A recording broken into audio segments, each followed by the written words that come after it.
کہ تم نماز کیوں پڑھتے ہو؟ انہوں نے کہا نیکی لینے کے لیے، جنت لینے کے لیے، یہ لینے کے لیے ہم نماز پڑھتے ہیں۔ اس نے مجھ سے پوچھا، اس نے کہا بیٹے آپ چرچ کیوں جاتے ہو؟ آپ ان کو ذرا بتاؤ۔ میں نے کہا جی ہم چرچ اس لیے جاتے ہیں کیونکہ ہم مسیح خداوند سے محبت کرتے ہیں، اس وجہ سے ہم چرچ جاتے ہیں۔ اس نے کھڑے ہو کر تمام اپنے طلباء کے سامنے کہا یہ بڑی وجہ ہے جس کی وجہ سے خدا آسمان کھول دیتا ہے اور ان کی دعا سن لیتا ہے، کیونکہ یہ محبت کی وجہ سے اس کے حضور آتے ہیں۔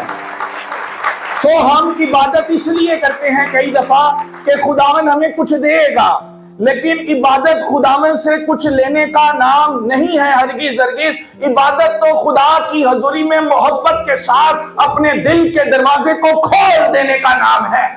عبادت تو وہ عمل ہے جس میں وہ خاتون جس کے پاس جٹا ماسی کا ایک قیمتی عطردان تھا، وہ خداوند کے حضور آگی اور پاس وہاں پہ بڑے بڑے لوگ موجود تھے، عمرہ موجود تھے، وہاں پہ شمعون فریسی موجود ہے، اور بائبل مقدس میں رقم ہے وہ خاتون مسیح کے قدموں میں جھک جاتی ہے، آنسوؤں کے ساتھ اس کے قدم بھگو دیتی ہے، چومتی ہے اس کے قدموں کو، اور جٹا ماسی کا قیمتی عطر مسیح خداوند پر انڈھیل دیتی ہے۔ یہ ہے عبادت کا اعلیٰ ترین مقام کہ جو کچھ آپ کے پاس ہے آؤ مسیح کے قدموں میں خالی کر دو اور کہو کہ میرا کچھ بھی نہیں ہے، سب کچھ تیرا ہے۔ ہاللیلویا۔ ہم آج عبادت کو صرف یہی سمجھ بیٹھے کہ جب بیمار ہوں گے پھر عبادت کریں گے، جب ہم پہ مصیبت آئے گی پھر عبادت کریں گے۔ اصل میں عبادت وہ عمل ہے کہ جب سب کچھ ہو تب زیادہ عبادت کریں۔ ہاللیلویا۔ عبادت خدا سے محبت کا اظہار ہے۔ زبور 22 اس کی 22ویں آیت میں رقم ہے، میں اپنے بھائیوں سے تیرے نام کا اظہار کروں گا اور جماعت میں تیری ستائش کروں گا۔ میں اپنے بھائیوں میں تیرے نام کا اظہار کروں گا اور جماعت میں تیری ستائش کروں گا۔ سو عبادت اس لیے کرنی ہے تاکہ خدا سے اپنی محبت کا اظہار کرے۔ کون کون خدا سے محبت کرتے ہیں؟ شاباش، ہاللیلویا۔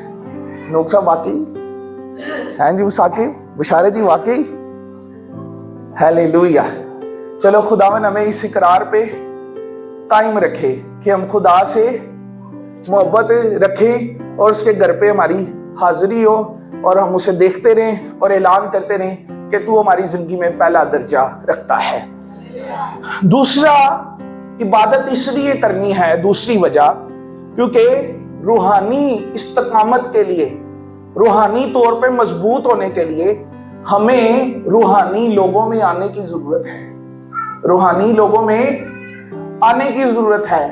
اعمال کی کتاب اس کا 2 باب، اس کی اگر 37ویں 38ویں آیت پڑھیں تو لکھا ہے جتنے لوگوں نے بپتسمہ لیا اور مسیح خداوند میں شامل ہوئے وہ اپنے سارے کام پرانے انہوں نے چھوڑ دیے، انہوں نے اپنی سوسائٹیاں چھوڑ دیں اور وہ رسولوں سے تعلیم پانے، دعا کرنے، رفاقت رکھنے اور روٹی توڑنے میں مشغول رہے۔ وہ ایمانداروں کے ساتھ رہے۔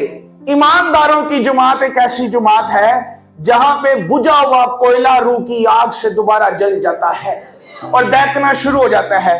آؤ اس کا ایک عمل بائبل مقدس میں سے پڑھتے ہیں۔ پہلا سموئیل اس کا 9واں باب، اس کی پہلی آیت سے لے کر پہلے 5ویں آیت میں ایک شخص کا ذکر پڑھتے ہیں جو اپنے گھر سے کچھ لینے نکلا لیکن اسے ایمانداروں کی جماعت نے بدل کے رکھ دیا۔ پہلا سموئیل 9واں باب اور اس کی پہلی آیت سے لے کر پہلے 5ویں آیت پڑھوں گا، پھر میں 10ویں باب میں اس کی تفصیل آپ کو سناؤں گا۔ تمام بچے بڑے بزرگ توجہ کے ساتھ سماعت فرمائیں۔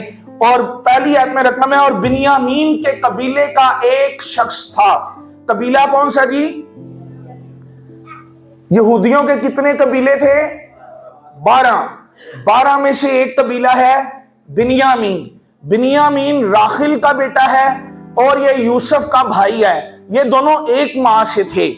اور بنیامین کے قبیلے کا ایک شخص تھا جس کا نام قیس بن ابی ایل بن سرور بن بکروت بن افیخ تھا۔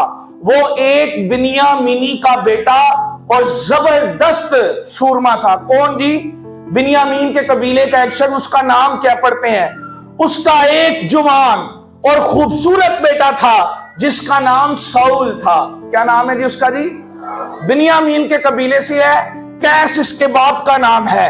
اور بنی اسرائیل کے درمیان اس سے خوبصورت کوئی شخص نہ تھا.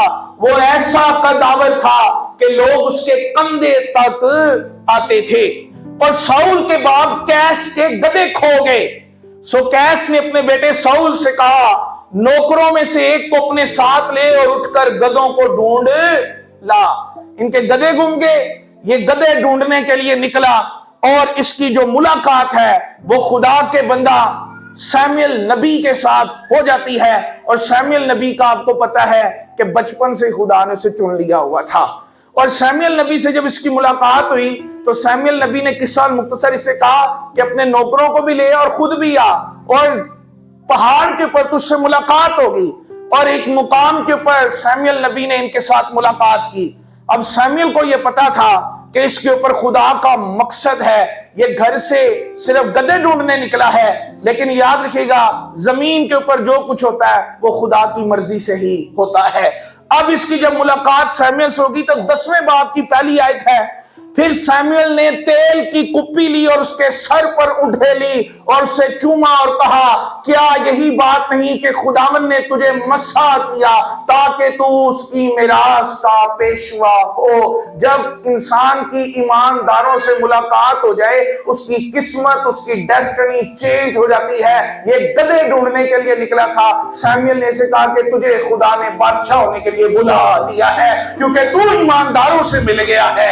آگے پڑھیں گے دیکھیے اس کے ساتھ اور کیا ہوا. جب تو آج میرے پاس سے چلا جائے گا تو زلفا میں جو بنیامین کی سرحد میں ہے راخل کی گور کے پاس 2 شخص تجھے ملیں گے اور وہ تجھ سے کہیں گے کہ وہ گدھے جن کو تو ڈھونڈنے گیا تھا مل گئے اور دیکھ اب تیرا باپ گدھوں کی طرف سے بے فکر ہو کر تمہارے لیے فکر مند ہے اور کہتا ہے کہ میں اپنے بیٹے کے لیے کیا کروں. پھر وہاں سے آگے بڑھ کر جب تو تبور کے بلوت کے پاس پہنچے گا وہاں 3 شخص جو بیت ایل کو خدا کے پاس جاتے ہوں گے تجھے ملیں گے.